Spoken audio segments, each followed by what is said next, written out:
Somewhere in the Skies is brought to you by HelloFresh. Delicious, healthy food delivered to your door and made in your kitchen. Next time you're listening to the show while preparing your HelloFresh meal, visit HelloFresh.ca and use the promo code Somewhere50 for 50% off your first box. Courtesy of your friends at the ANTICA Podcast Network and HelloFresh.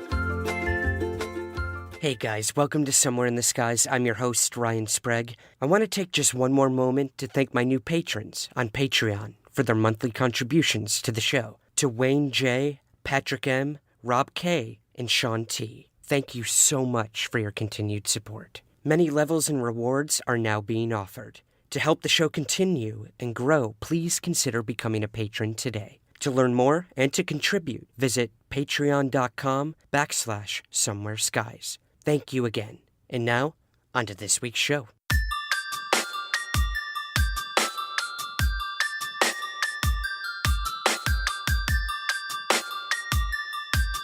This is Somewhere in the Skies with Ryan Sprague.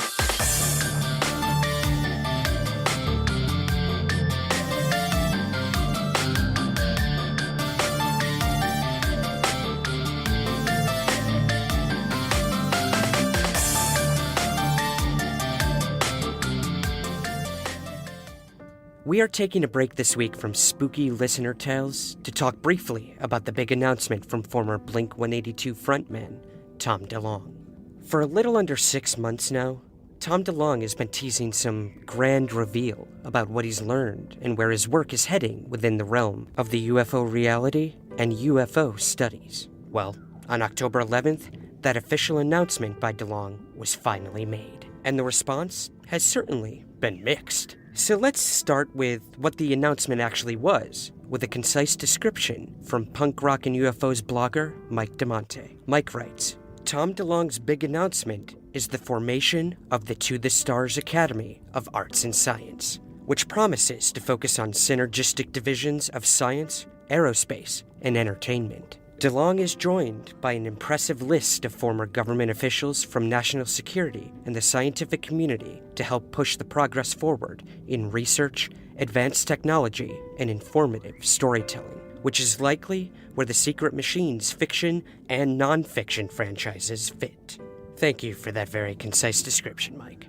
Now, beyond what Mike covered, we have also learned that DeLonge will be creating documentaries, movies, and TV shows alongside the books. This is rubbing a lot of people the wrong way, as nothing more than a huge entertainment cash grab.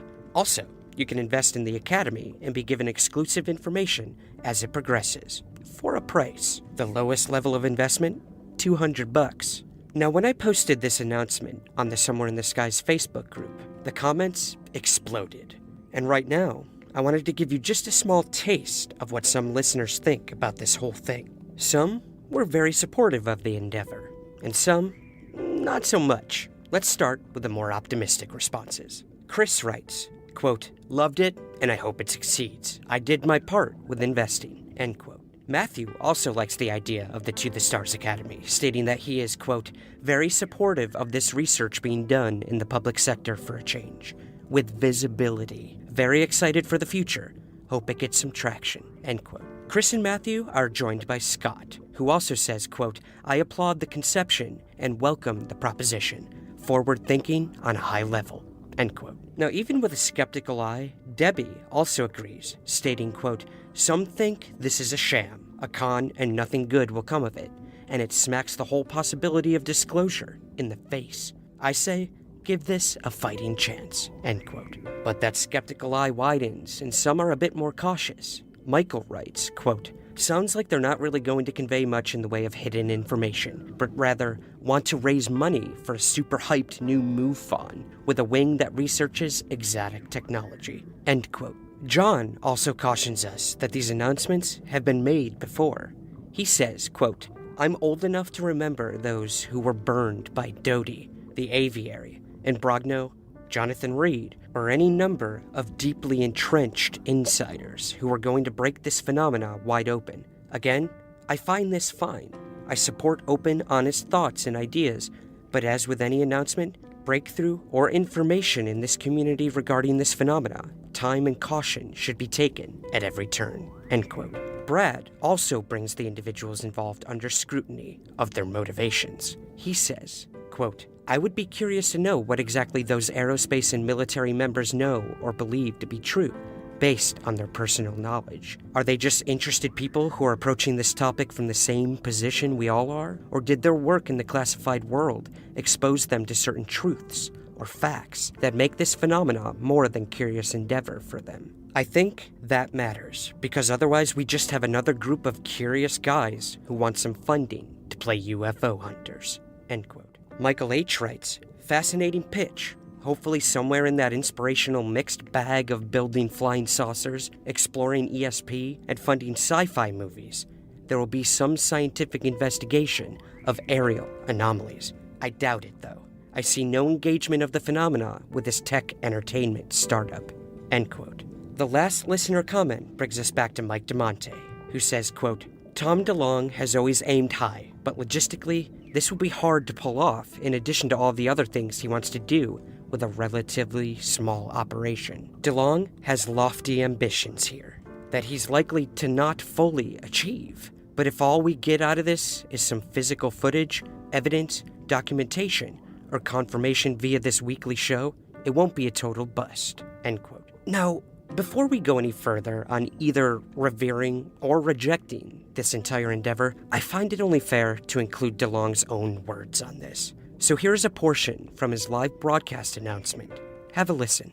We're living in an age where a new universal view of ourselves is possible, and revolutionary technology is finally within our reach if we just have the courage to grasp it. And whether it's trying to launch satellites into space with lasers, which we are aiming to do, or making major motion pictures that spark the imagination of generations to come, the rule must be the same. No one person, one government, or one hidden institution should own this information and technology unto themselves. And we must relentlessly pursue access to the information that will shape our future. Look very closely at these people and who they are, and take notice of where they come from, and think about the realities of what this team has the ability to accomplish and deliver if we're fully equipped. And be a part of making history and join us at the start. We cannot wait and depend on others to do it for us. And you have the ability to take ownership from day one and keep all this in the public's hands. And that is my goal here. You can join us and own a piece of this, because that's what it's going to take for this to happen.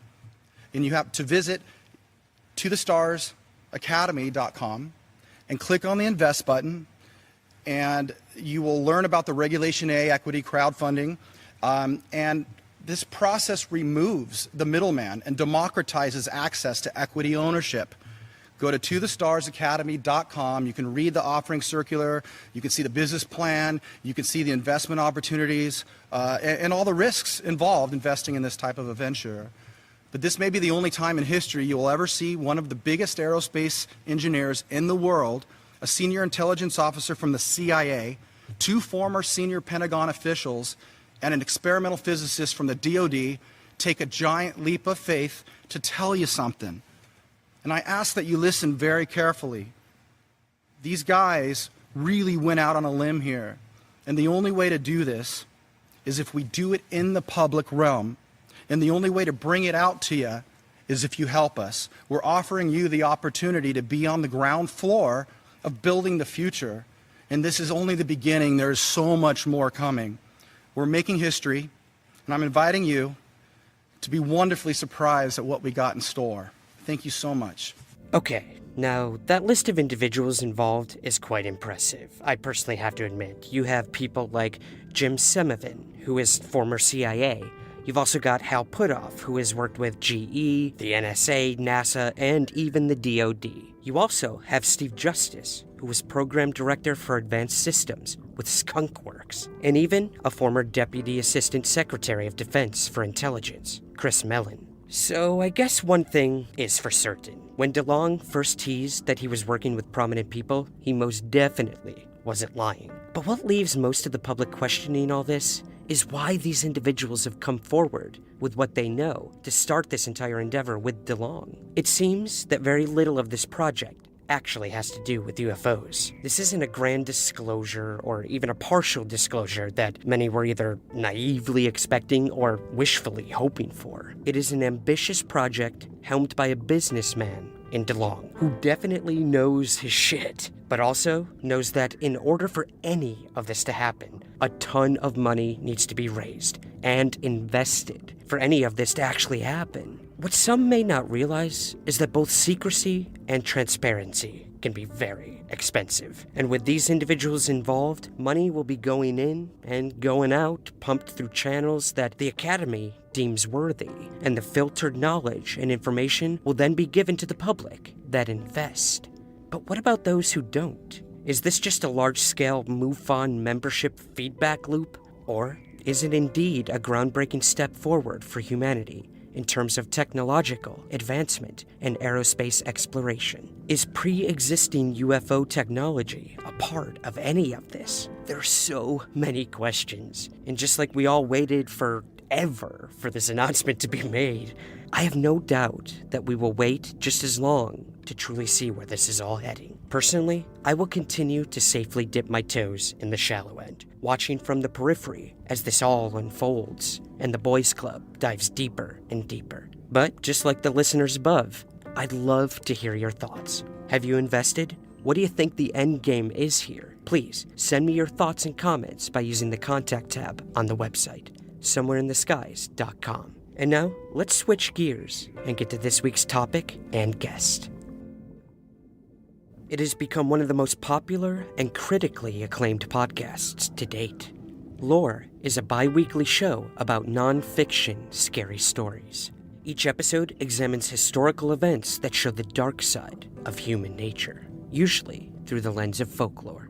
The series was created in 2015 by Mahnke and received the iTunes Best of 2015 award. The podcast was also given the award for the Best History Podcast by the Academy of Podcasters in 2016. At the end of 2016, the podcast was included in the top lists by The Atlantic and Entertainment Weekly. But it doesn't end there. This past Friday the 13th, the podcast came to television life, with Amazon Studios at the helm. From the executive producer of The Walking Dead and the executive producer of The X-Files, this anthology series brings to life Mahnke's Lore podcast and uncovers the real-life events that spawned our darkest nightmares.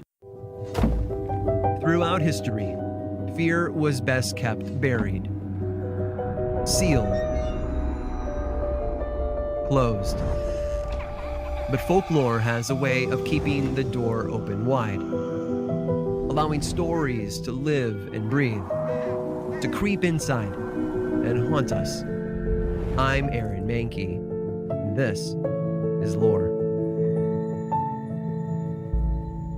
Today, I pull a fascinating interview out of the vault, where I speak with Lore creator Mahnke. Mahnke is the writer, host, and producer of Lore, as well as the author of a number of supernatural thrillers. He has a deep love of the mysterious and frightening that began with Unsolved Mysteries and the X-Files, a love that continues to this day. Basically, he's a nerd for anything unexplainable or supernatural. Mahnke lives with his family in the historic North Shore area of Boston, the very heart of Lovecraft country and the epicenter of the Salem witch trials. So, without further ado, let's continue our Halloween countdown with Mahnke. Just a warning, my personal audio during this interview is not exactly top-notch. Technical issues definitely got the best of me during this recording, but we soldiered on. On the flip side, Mahnke sounds incredible, as a multi-million download podcast should. Thanks for your understanding, and I hope you enjoy. Thanks for joining us, Aaron. Thanks for having me, Ryan. Appreciate it. So, when did your interest in folklore really first begin, Aaron? What is your origin story, as it were?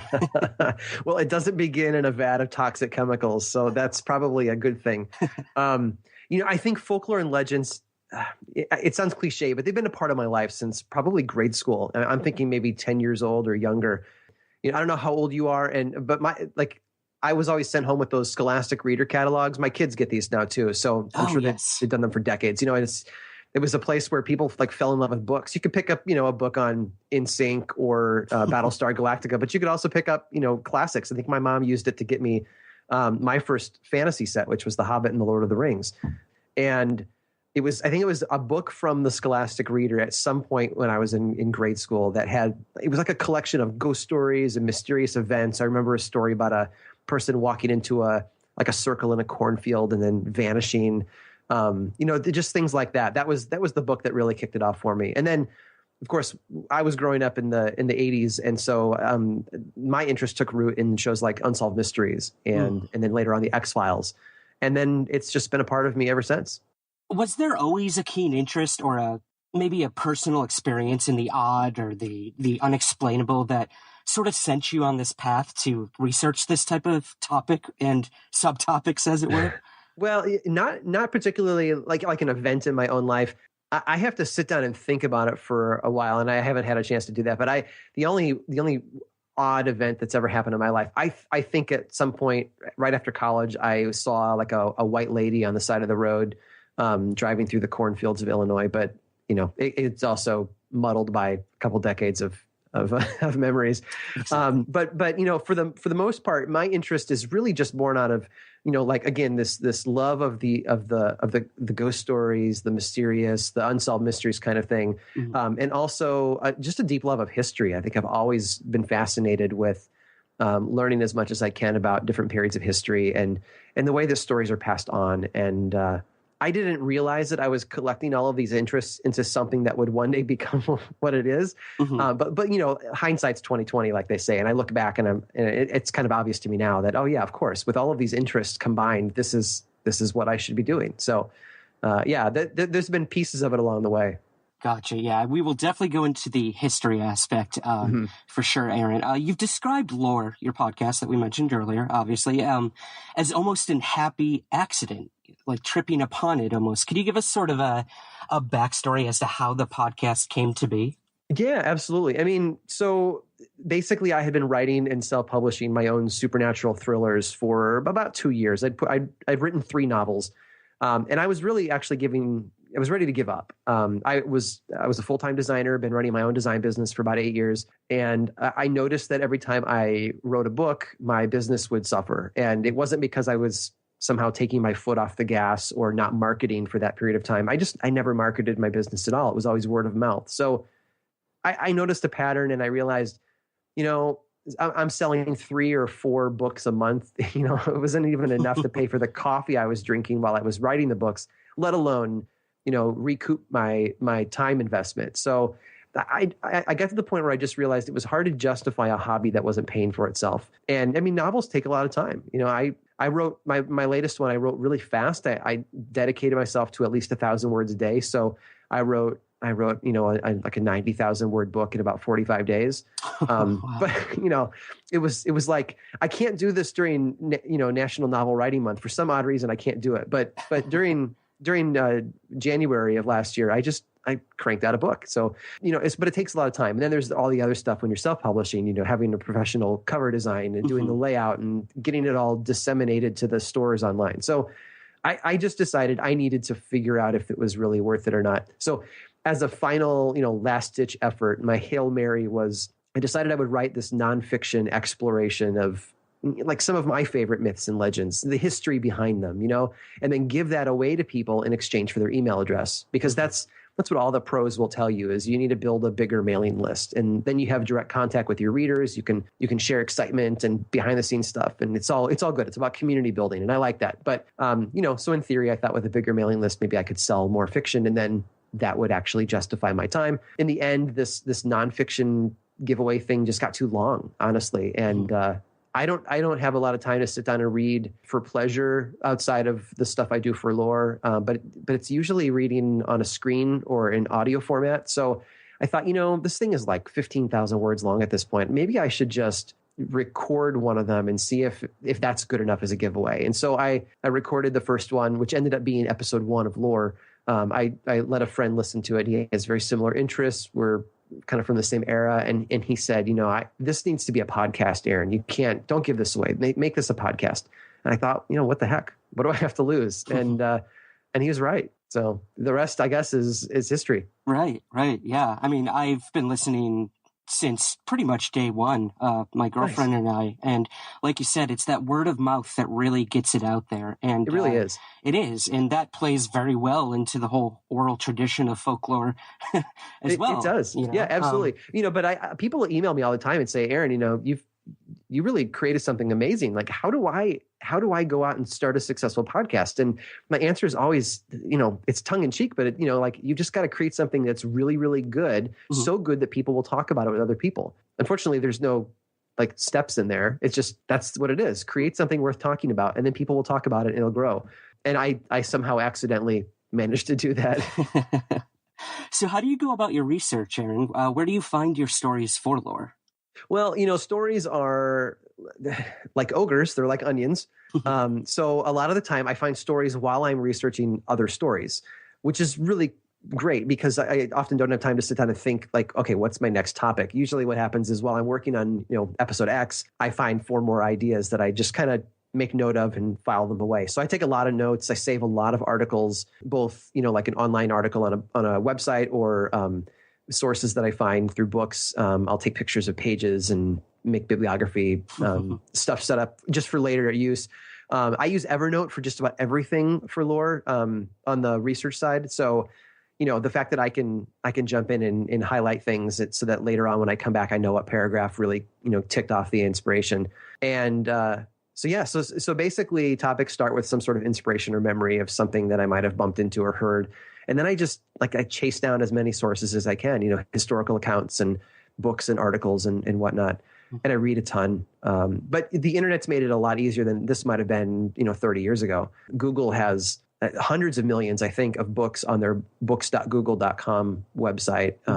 Just like you would search for images, you can go to books.google.com and you can type in Robert the Doll and put that in quotation marks so it grabs the phrase and then hit search, and it'll search through books that it's scanned in for a topic. And so I don't have to then buy 20 books on, paranormal stories and go digging for what I need. What I need floats to the surface, and then I can read that. I can cite those sources. I can run with that info and move quicker because the episodes take a little bit of time to put together. When I first started listening and you were telling these stories, it struck me. I said, where is he getting this from? Is he sitting down and almost writing these phantom essays to himself? And I was so, delighted to hear that, yes, you take the time to write your entire story, as it were, in your own words and convey that to the audience. So yeah, absolutely. That always struck me most as a writer myself. So kudos on that. I write it. So, I tell people this takes me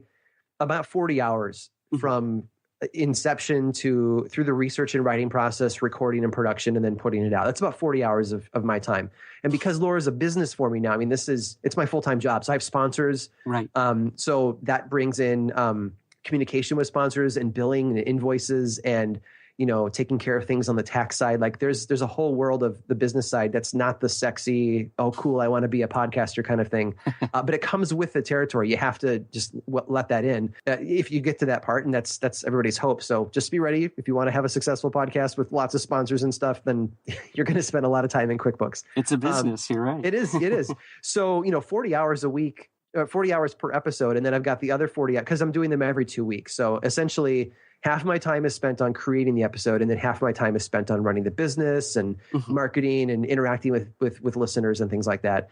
Yeah, but I write them as if I'm going to say them. I don't write a term paper and then try to read that, because reading things that are written for print it's awkward. Some syllables just don't like to be said next to another syllable, but they look good on paper. Right. So that I tend to write it in a more, maybe this is what speechwriters do. I don't know, but this is what I've kind of intuited my way into. I had somebody email me just this morning who said, I love your podcast, but you've got to stop saying you see a few times per episode. But if you were sitting in front of me or we were at a campfire and I was telling a story, there are things that would come out of me vocally they're just, I don't know if I want to call them tics, or it's part of the fingerprint of my storytelling voice. And that's part of it. I think you only notice things like you see or sometimes, or, the words that I say often enough in an episode.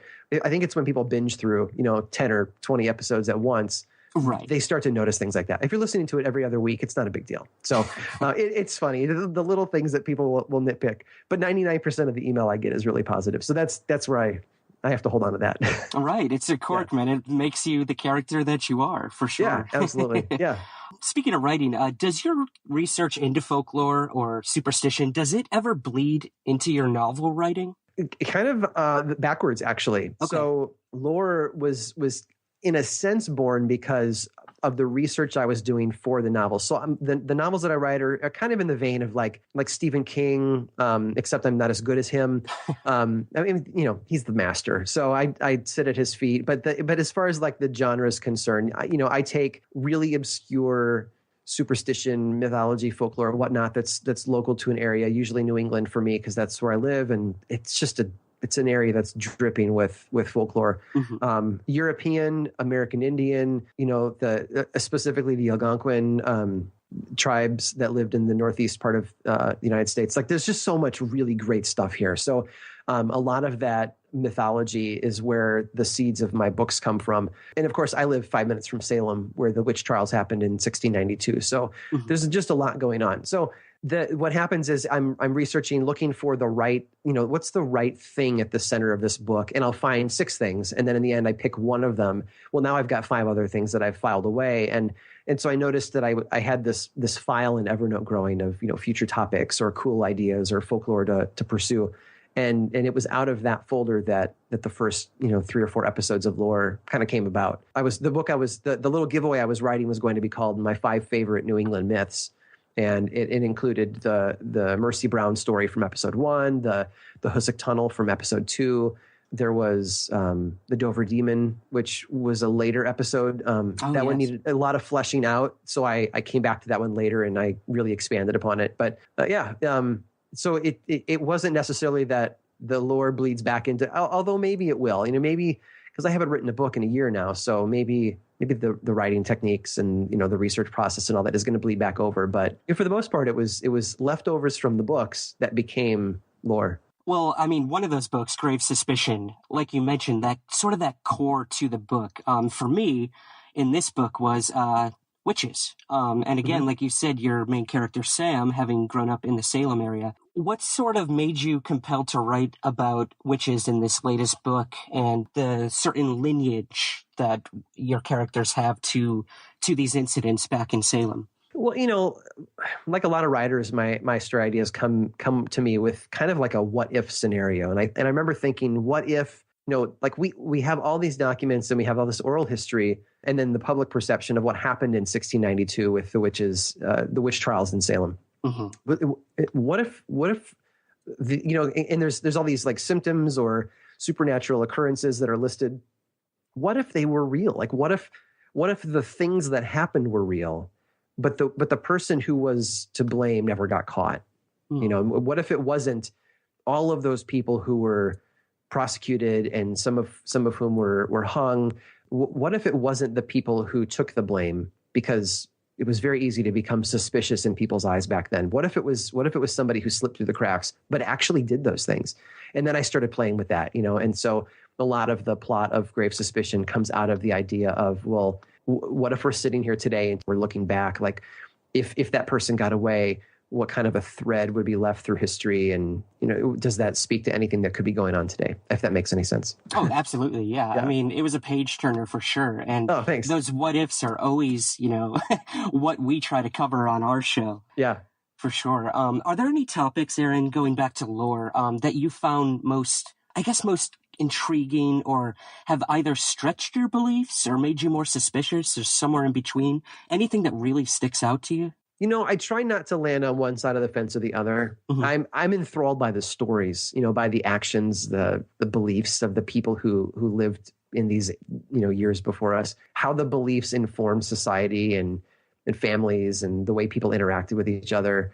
I think the episodes that really have connected with me the most, both in just reading about them and then writing them, were episodes like Black Stockings, where you have, Bridget Cleary becomes sick, and her husband, because of this deep Irish folklore from where they lived, convinced him that his wife wasn't really his wife, that she had been replaced by a fairy changeling. And there were rules and and steps that you could take in the folklore of that area that helped you figure out if she was a changeling and how to get rid of her. And unfortunately, it's kind of like we'll dunk the witch in the water, and if she drowns, she wasn't a witch, and if she doesn't drown, then she's a witch, and we'll kill her. It's right. there's this broken logic to a lot of it, but people, because it's folklore, because it's part of their upbringing, the culture that they live in, and there's the social pressures to believe what everybody else believes, they do some really horrific things. Even not because they're horrific people, but because they're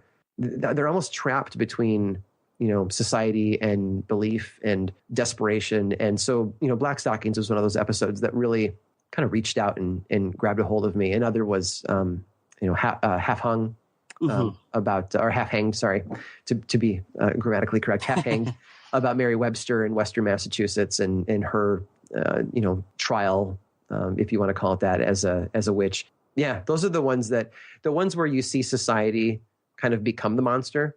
That's right. Where it really hits home for me. Hey guys, I have to interrupt this week's interview for just a moment to remind you once again that Somewhere in the Skies is brought to you by the amazing folks over at HelloFresh. Next time you're listening to the show while making your delicious, healthy HelloFresh meal, be sure to tell a friend about the amazing offer we're currently giving away. By using the promo code Somewhere50, new HelloFresh members will receive 50% off their first box. And trust me guys, I tried 3 of their amazing vegetarian dinners and I was instantly hooked. It's fast, it's easy, and in under a half hour, you have a meal the whole family will enjoy. Consider HelloFresh today by visiting HelloFresh.ca and again using the promo code Somewhere50, courtesy of your friends at the ANTICA Podcast Network and HelloFresh. And now, back to the show.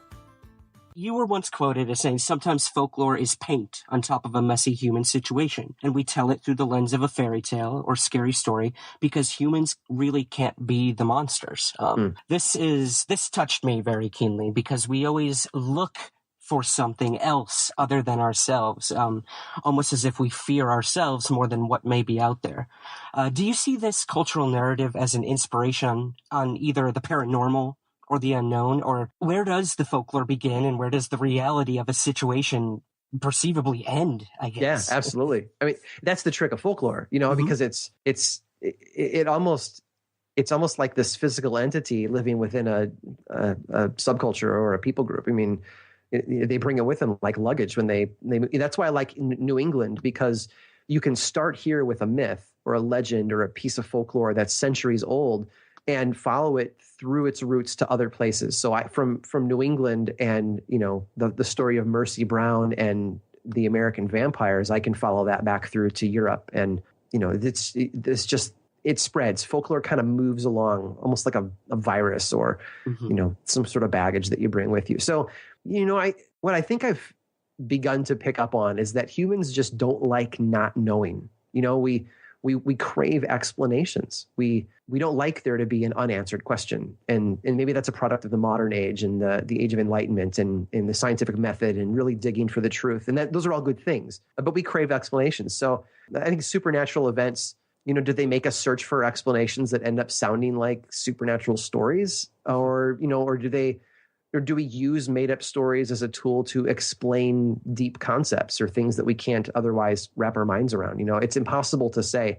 It's like really old cultures who would, call the mountains the bones of the earth and think of the earth as like this dead creature that once was alive and moving and was killed by one of the titans or the gods, and now we can see the bones here. And, finding a way to wrap minds around stuff that's just too hard to understand. And I think it's impossible to say. I think it's probably a little bit of both, because nothing's ever black and white. It's never all or nothing. It's always a mix.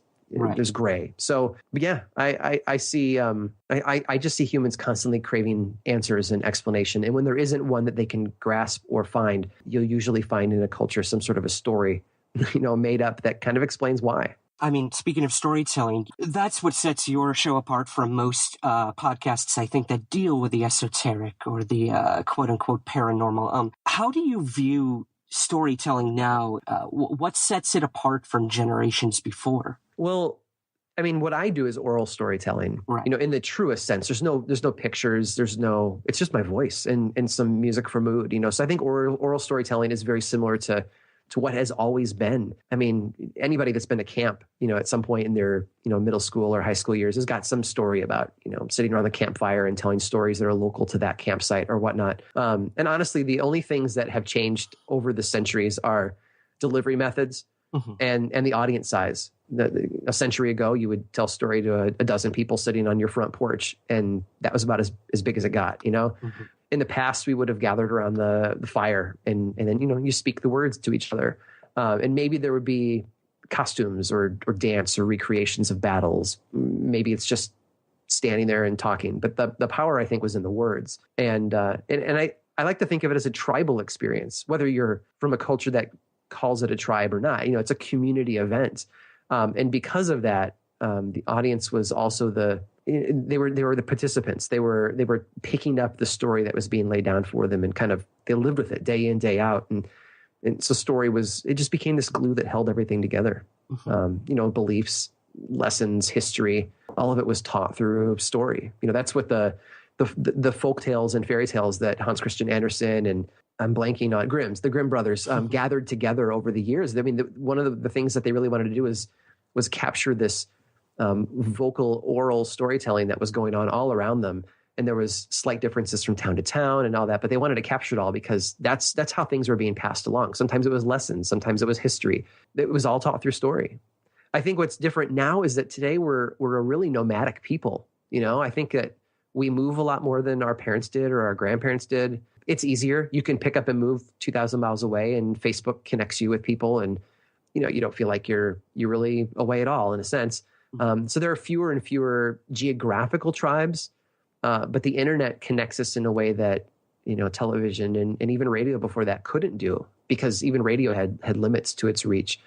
So it puts people in direct contact with each other, and that means that hundreds or thousands or millions of people can all hear and interact with a story, like all at the same time, or all on the same day. It's kind of crazy when you think about it. You mentioned in the intro about 2 million downloads. Actually, this month I'm going to hit the 9 millionth download for Lore. And when you think about that, like 9 million, I mean, sure, I've got 25 episodes out, so you have to do some division by that, but still, that's a lot of people who are all gathering around this virtual campfire, And right. I think it really speaks to how much people just love to have story told to them. And I love doing it. So it works out pretty nicely. It really does. Yeah, it's a wonderful dichotomy. And I mean, that's absolutely incredible. 9 million. Congratulations on that. Thanks. We can only aspire. That being said, I think you're right. It's that dichotomy of sort of the isolation of being, face to face with a computer screen by yourself, but being able to connect with people from all around the world all at once or absolutely at your convenience. So it's says a lot about the times and cannot really be argued that it's either a positive or negative. Like you said earlier, it's still in that gray area. And, absolutely. And I mean, because we do this oral storytelling not in front of each other, around a fire, on a porch, or in a room together, you do lose things, because part of public speaking is, body language and just the way that your eyes might look while you're, or the smile on your face, like all of that communicates. And so there are elements that we lose. But, I think that podcasting, I realize it's been around for a decade, and for a long time it's been kind of this nerd thing that you have to understand RSS feeds and how to subscribe and how it all works. But hopefully it's becoming more and more accessible to people. I think the growth we're seeing thanks to shows like Serial and This American Life through NPR, I think it's helping teach the non-technical people more about how they can dive into the world of podcasting and find stuff. And, who knows, maybe over the years to come, we're going to find ways for those things like body language and expressions and, just being in the room with somebody to be replicated in some way. I don't know how, but in some way, All right. The singularity at its best. That's right. I mean, we found this as our outlet to get these, very controversial and or, esoteric topics out to the public in the way we thought we could do that best. And you seem to have done that both in podcast form and books. Are you working on any new books as we speak? Can we expect anything in the coming year or so? I actually have a lot on my plate this year that is lore related, but not regular podcast episodes. So everybody's going to get every other week. They're going to get a brand new lore episode. That doesn't go away. Like that's what it is. My Patreon members, by the way, get extra episodes. They get like I could do lore shorts, 5-minute long or so, one story, not a lot of background stuff. It's just let's get into the story, and this is really cool. I want to share it with you. And they get those on the off weeks. So those are the things that I'm constantly creating. But I have some other projects in the works. I can't talk about all of them. Of course. One of them is I'm taking the anthology. I'm taking the transcripts from all of 2015 episodes. There's 24 of them. It's basically it's all the words that I said typed out. It's copies of my transcripts with the footnotes and, links to articles and whatnot. And I'll release that in February as a paperback and an ebook and things like that. My Patreon backers at a certain level have a paperback coming to them. So, and I promised months ago that it would come out in February. As a designer, with experience doing paperback layout and cover design and all that, I didn't think that taking the text and then making it into a physical book would actually take that much effort on my part. I'm hiring a fantastic cover illustrator who did the new Raven shirt for me. His name is Christopher Downs. He's a cartoonist, political cartoonist in Tasmania, of all places. Oh, wow. But he was voted the best political cartoonist of 2015 in Australia, and like super, super talented. And he's got this love of like that Edward Morey creepy side, kind of like would fit really well in a Tim Burton movie kind of style. So he's going to do the cover art for it. And then I'm working right now on I've gotten hung up in the footnotes. Actually, it's kind of a mess, but, it's about formatting. I think it's the first book I've laid out that actually has like endnotes and, all that kind of stuff. But, I want to work on a sequel to Grave Suspicion. For me, there are plotters and pantsers when it comes to fiction. There are pantsers like Stephen King who just sit down with an idea and they write until they're done. Me, I'm a plotter. I like to sit down and outline the entire book. I want to know what each chapter is going to have happen in it. And then I can put a repeating task on my to-do list and say, write 1,000 words and it's every day. And so then when it's time to write, I open up my outline and say, where am I? Okay, chapter 3, this is what I'm writing about today. And I write it. Of all the continuity and the flow is already planned out. So what I need to do is find time to sit down and do that. And it would probably take me about a week to just hit my head against a wall and mash out some sort of an outline. I have ideas for the sequel to that book, but that's the fiction project I've got. And yeah. I can't wait, man. So that being said, are there any sort of topics and or folklore that you haven't covered yet that you hope to, or that you would really like to? Okay, so confession time. I have a hard time pronouncing words in other languages. I took German in high school.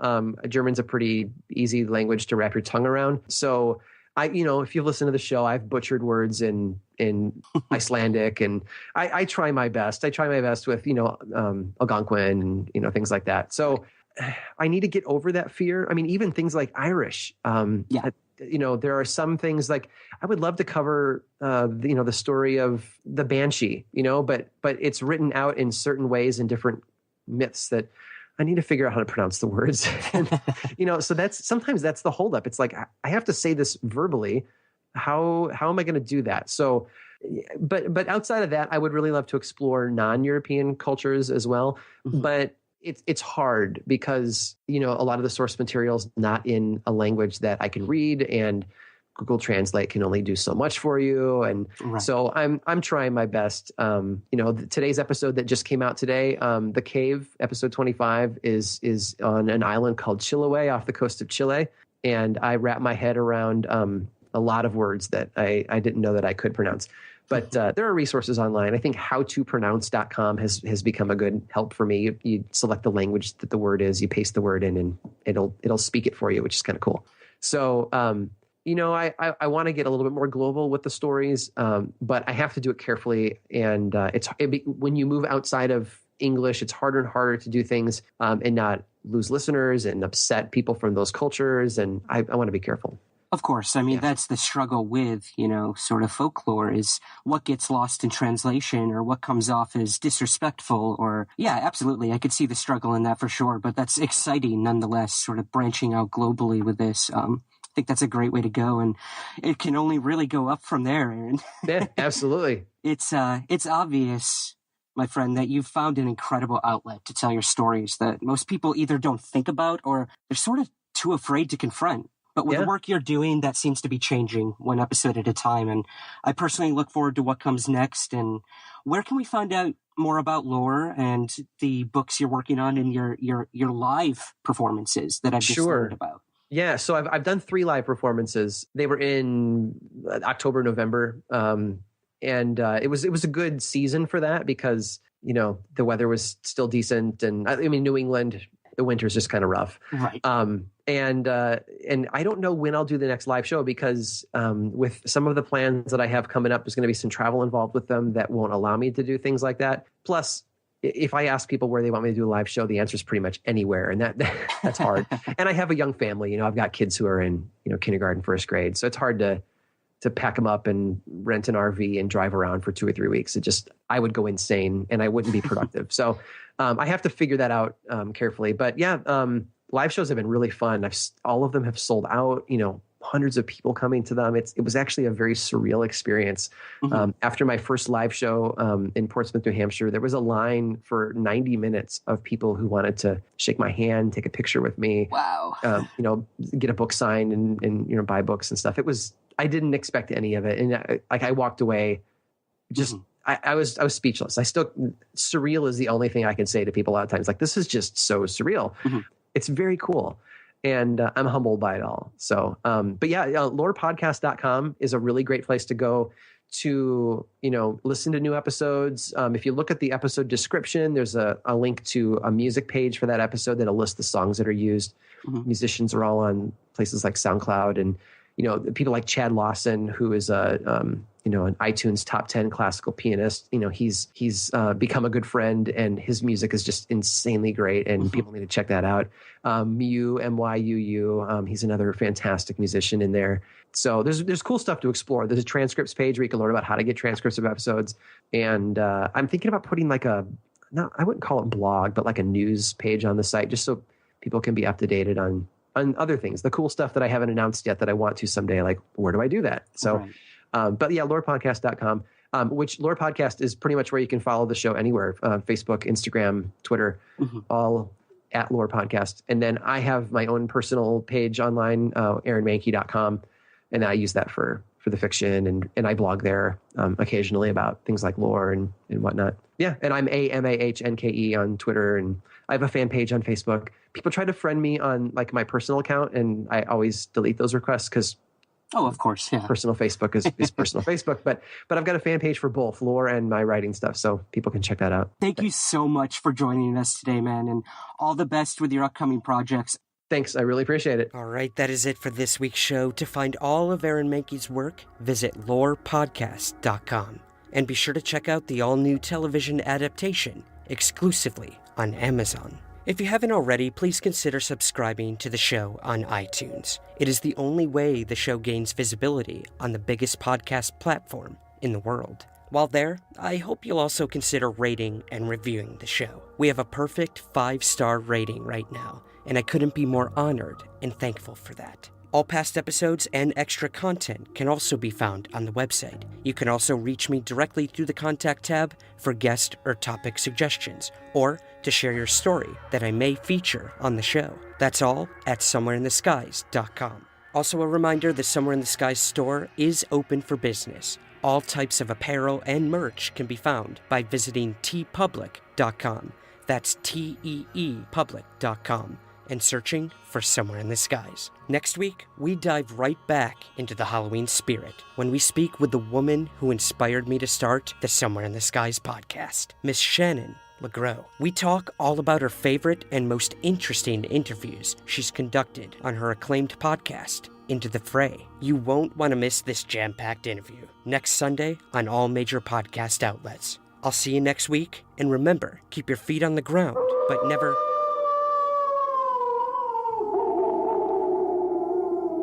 What was that? Anyways, keep your feet on the ground, but never stop searching somewhere in the skies. That is a damn werewolf.